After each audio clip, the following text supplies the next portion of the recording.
Hello, everyone. Welcome to In Between the Lines, a show where I, the Brainwave, connect with artists on some of my favorite recent album works and album covers. And today we have a very special guest, Ashley Cox, and we're going to be talking about her latest work for the Don't You Weep EP by Quadry and Jansport J. The guards are at attention, bowling catapults at the fence, stuck within the walls. All there is to do is listen. CEOs whispering. So without further ado, thank you so much for joining us today, Ashley.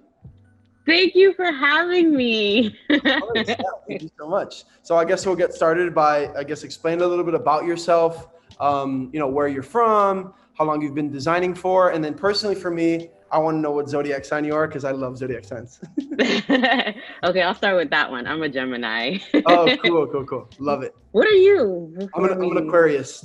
Oh, you're an Aquarius. Yeah, That's so cute. we get along very well. Yeah, I know. Yeah. So yeah, my name is Ashley Cox, like you said. I'm a multidisciplinary artist. I just graduated from New World School of the Arts, like this in May. It doesn't even feel like we graduated because of the virus, but yeah. I grew up in Miami, born and raised. I just moved to Broward like 2 years ago. Mm-hmm.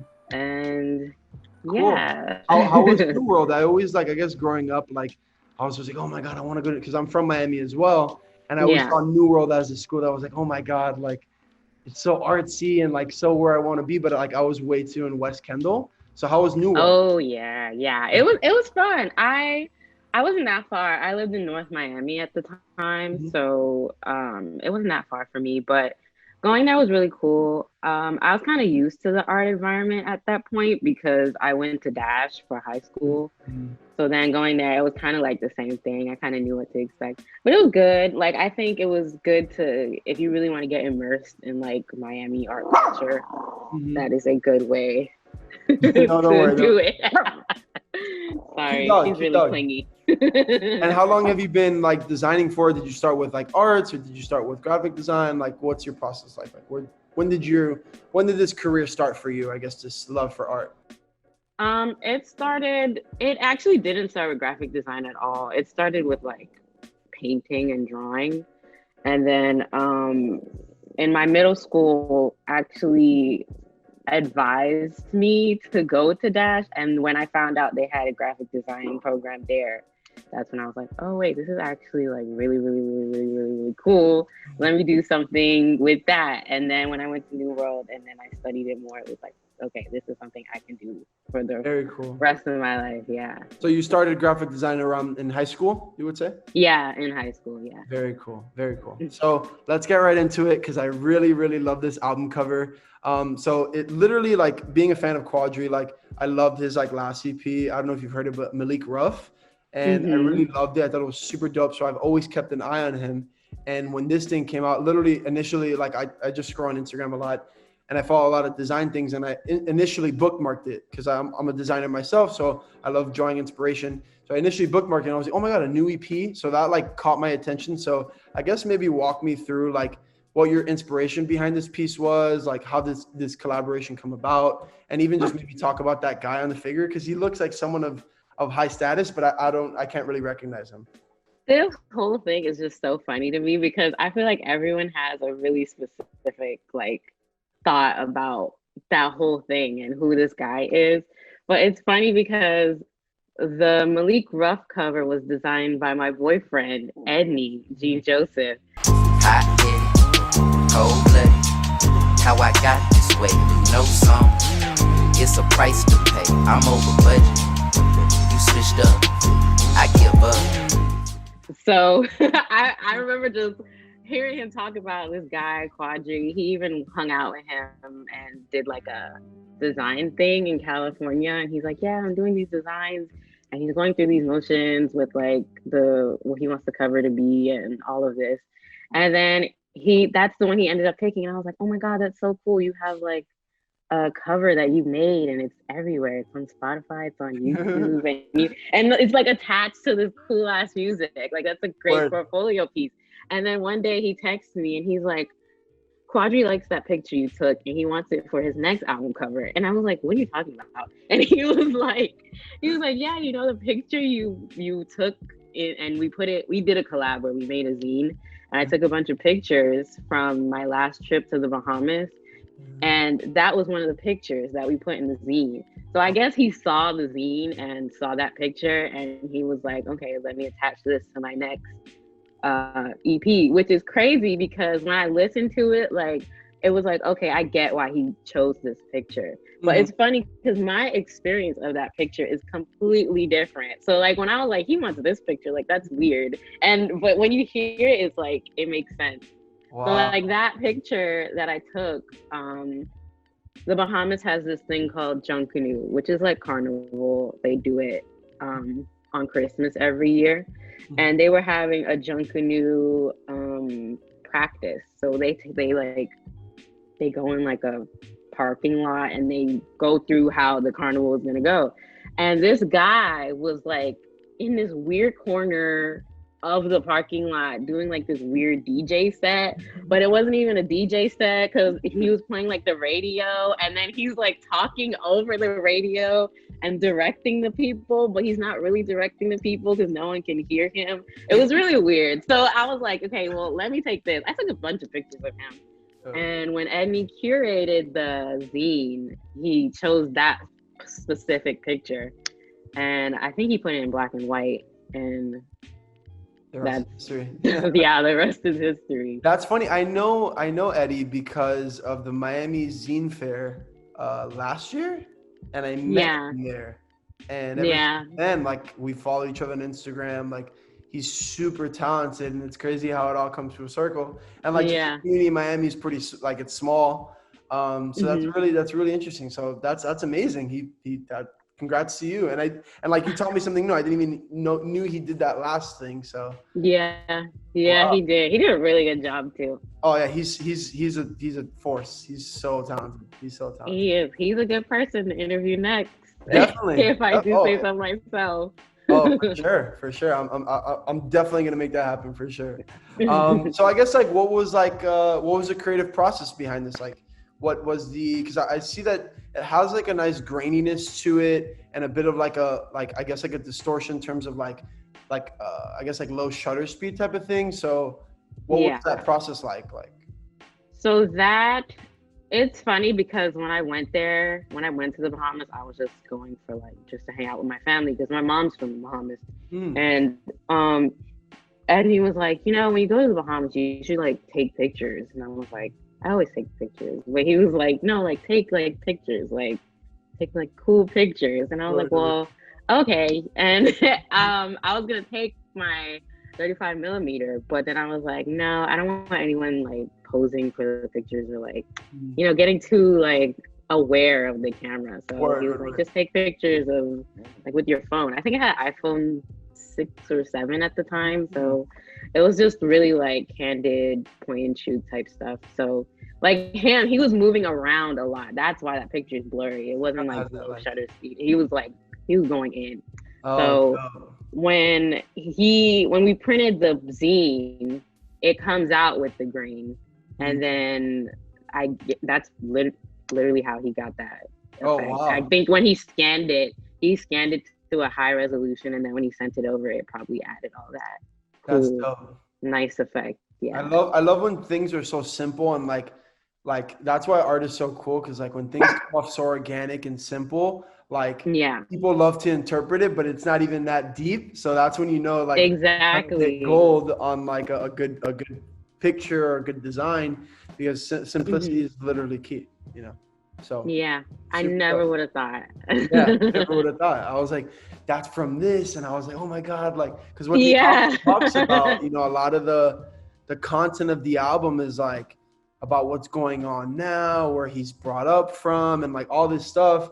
And I was like, that album cover is like so perfect for that, because it looks like someone of stature, someone like historical, But I mean, it is history, because we are living in these times, and I think it connects with that album in a certain way, because the fact that now you're bringing this up, like the whole album, I think, is about right now, and capturing that moment at that time is like, being present. So that's cool. Exactly. Very, very cool. It is. So in terms of like, I guess like design and designers, maybe even like an era, is there anything that you're most inspired by?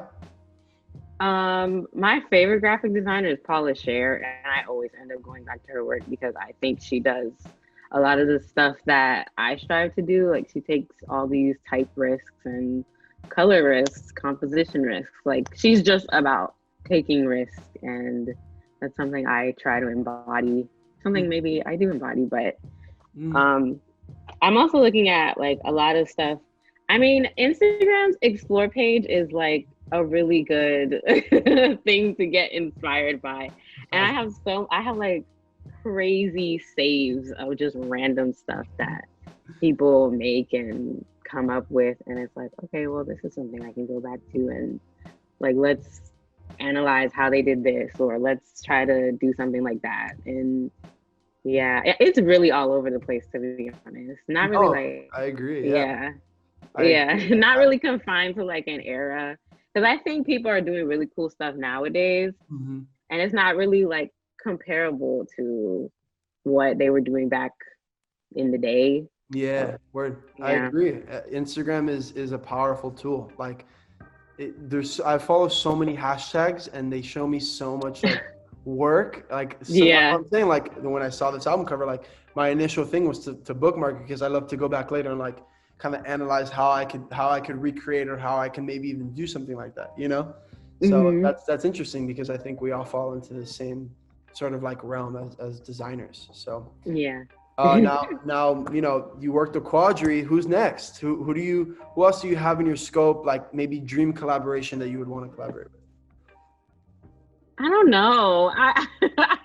I didn't even know something like this was gonna happen. Like that's never really been something that I thought would happen. I honestly was like, oh yeah, my designs are gonna like be, I don't know, like something that a design firm uses or something. And then when I got this text, it was like, oh, okay, well that is something I can do.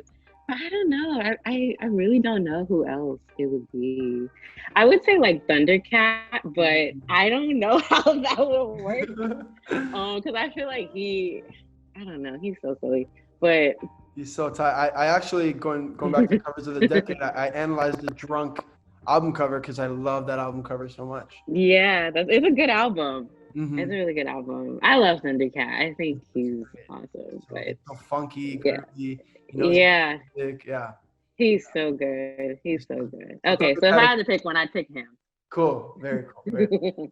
I guess I didn't send this one, but I want to know how much is like music a part of like, I guess your design and creative process? Because for me, like it's like everything. Like I listen to music while designing, before I listen to music all day. So is it something that is a part of your thing in your structure? That's a good question.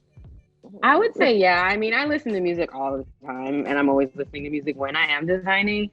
I think it's really important for the music to not like overshadow the process, because you can listen to something and it's like really like, oh, I gotta think when I listen to this, and then like that affects whatever you're doing. Like it takes away the attention from it. But that's a good question. Like I have to think about like what I listen to, because I think I listen to really like chill music. So like Thundercat, and I listen to Crumb. I listen to, oh my God, I love Crumb. Good, like, yeah, Crumb is... yeah, I love you. Yeah, I love you too. No, Crumb is very cool. Like, I love that video. I forgot what song it's for, but it's like in like a globe. That whole, I don't know if you've seen it, but it's like on those cameras that like, it literally looks like you're in a literal globe, and it's like this whole warp view.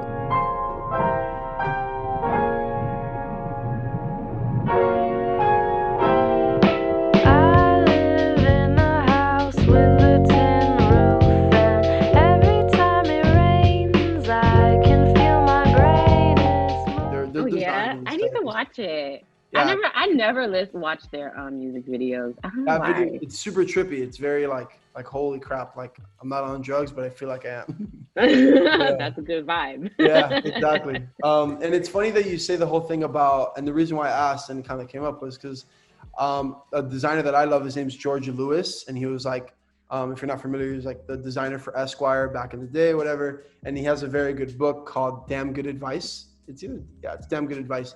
And one of his like advices is like, don't listen to music while you're working because it's a distraction. Like you got to be laser focused. And I'm like, when I read that, I was like, oh shit, maybe I should take a step back because I'm like always listening to music. So I want to know if other designers like have that, kind of realization too. That is a good idea. I actually think I might want to try something like that just to see what would happen. Because I'm always listening to Crumb like over and over, even in things where I'm not graphic designing, like paint. I've been doing all of the paintings that I've been doing, like listening to Crumb. And I wonder if that like vibe has been affecting what I painted. And maybe like different genres would affect different things too, or like like unlock different emotions. I think that'd be cool. Yeah, definitely. I think I'm gonna try something like that. So interesting. So I guess last but not least, are there any projects that you're working on that maybe you want to talk about? Something we should keep an eye out for you, Ashley Cox, or maybe this is just a plug-in of just like what you're working on, and this is your time. I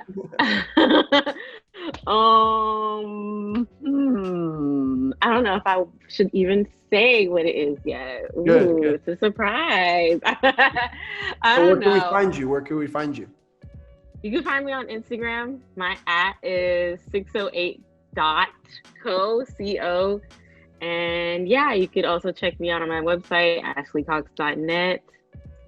Cool. That's it, really. We'll keep an eye out. For sure, we'll definitely keep an eye out. And once again, thank you so much for taking the time to, sit here and talk about your latest work. I really appreciate it. And to those watching, thank you so much for joining In Between the Lines, and we'll catch you next time.